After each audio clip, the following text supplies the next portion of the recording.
Good morning. ప్రభువైన యేసుక్రీస్తు వారి పరిశుద్ధ నామములో అందరికీ శుభాలు.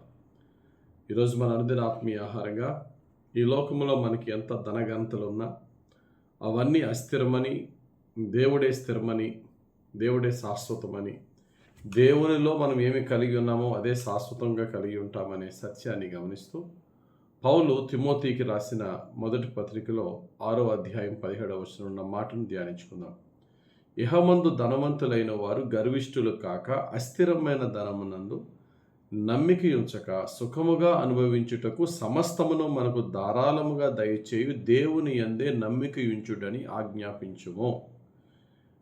మనకన్నీ సుఖంగా సౌఖ్యంగా ఉండడానికి దేవుడు ఏమేమి ఇస్తున్నాడో, చక్కగా కడుపు నిండుగా ఆహారము ఉండడానికి, నీడ దేహానికి ఆరోగ్యము, మనసుకు సమాధానము, ఇవన్నీ ఇస్తున్న దేవుని యందు మనము నమ్మిక ఉంచి ఉండాలి తప్ప నాకు ఉద్యోగం ఉంది, నాకు బ్యాంక్ బ్యాలెన్స్ ఉంది, నాకు పిత్రార్జితమైన ఆస్తి ఉంది అని చెప్పి తన ధనమును, తన యొక్క ఆస్తిపాస్తులను నమ్ముకున్న వారికి భయంకరమైన శ్రమ అనే సత్యాన్ని బైబిల్ చాలా స్పష్టంగా వివరిస్తుంది.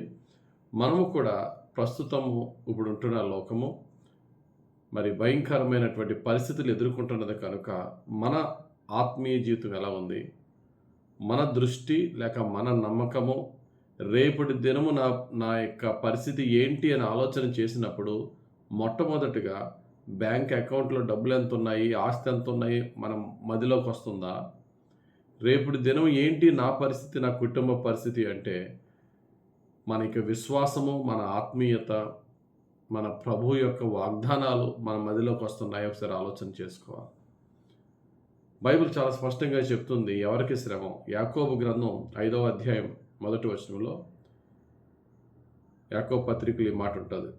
ఇదిగో ధనవంతులారా, మీ మీదకి వచ్చేది ఉపద్రవములను గూర్చి ప్రలాపించి ఏడువుడి. ఎవరి మీదకి వస్తున్నాయట ఉపద్రవాలు, ఎవరి మీదకి వస్తున్నాయట శ్రమలు? ధనము ఎక్కువగా సమకూర్చుకుని ఈ ధన సంపాదనలో ఎవరికి అన్యాయం చేస్తున్నామా, ఎవరిని దోచుకుంటున్నామా, ఏ విధంగా సంపాదిస్తున్నామా, ఎక్కడ నీతి తప్పుతున్నామా, ఇవన్నీ ప్రక్కన పెట్టి సంపాదించేమా లేదా, డబ్బు ఉందా లేదా, ఒకవేళ నీతిగా యథార్థంగా సంపాదించిన మన నమ్మకము, మన యొక్క దృష్టి, మన యొక్క సమస్తమైనటువంటి మన యొక్క ఆధారము ఆ ధనాన్ని ఆధారంగా చేసుకుంటే ఖచ్చితంగా వారికి శ్రమే. ఆ ధనము కొంచెం తగ్గినా, కొంచెము పోయినా గుండె జబ్బు వచ్చి లేక రకరకాల మానసికంగా రోగులు అయిపోతున్నారు.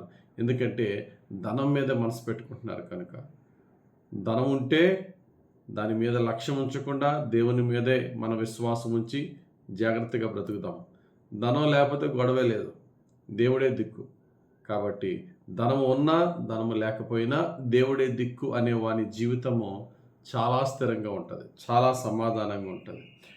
కొరింథీయులకు రాసిన మొదటి పత్రిక 7వ అధ్యాయం 33వ వచనంలో ఒక మాట ఉంటుంది. ఈ లోకము అనుభవించువారు అమితముగా అనుభవింపనట్టును ఉండవలెను. ఏలయనగా ఈ లోకపు నటన గతించుచున్నది. ఈ లోకము అనుభవించేవారు నాకేంట్లే అన్నట్టుగా కాదు. ఈ లోకమును నిజంగా డబ్బు ధన సంపాదనతో అనుభవించినా అందులో నువ్వు తృప్తి చెందొద్దు. ఎందుకంటే ఈ లోకపు నటనంతా గతించిపోయే పరిస్థితి ఉంది.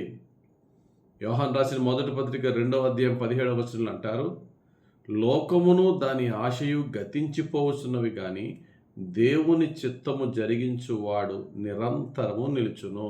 కాబట్టి ఎవడు స్టెబుల్గా, ఏ వ్యక్తి హ్యాపీగా, కాన్ఫిడెంట్గా, సమాధానంగా ఉండగలడంటే ఎన్ని కోట్లు సంపాదించినా ఆ వ్యక్తి తన జీవితంలో స్థిరంగా ఉండదు.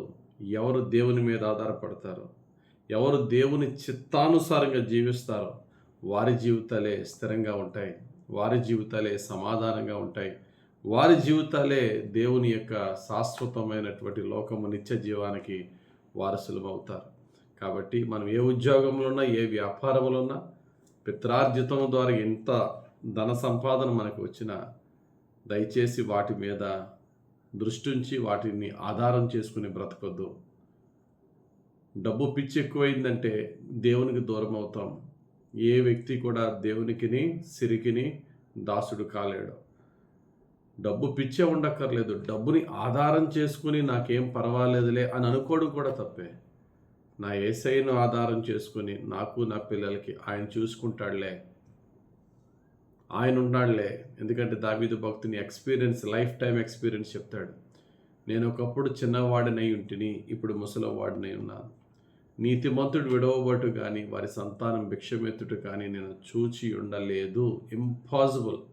నీతిగా యథార్థంగా దేవుని యందు మనం కలిగి ఉంటే, మనం కానీ మన పిల్లలు కానీ ఏ ఆస్తి కూడబెట్టుకోకపోయినా నిత్యము ఒకరు పెట్టే స్థితిలోనే దేవుడు పెడతాడు. అట్టి విశ్వాసము, అట్టి పరిశుద్ధత, అట్టి ఆత్మీయ జీవితంలో మనం జీవిద్దాం.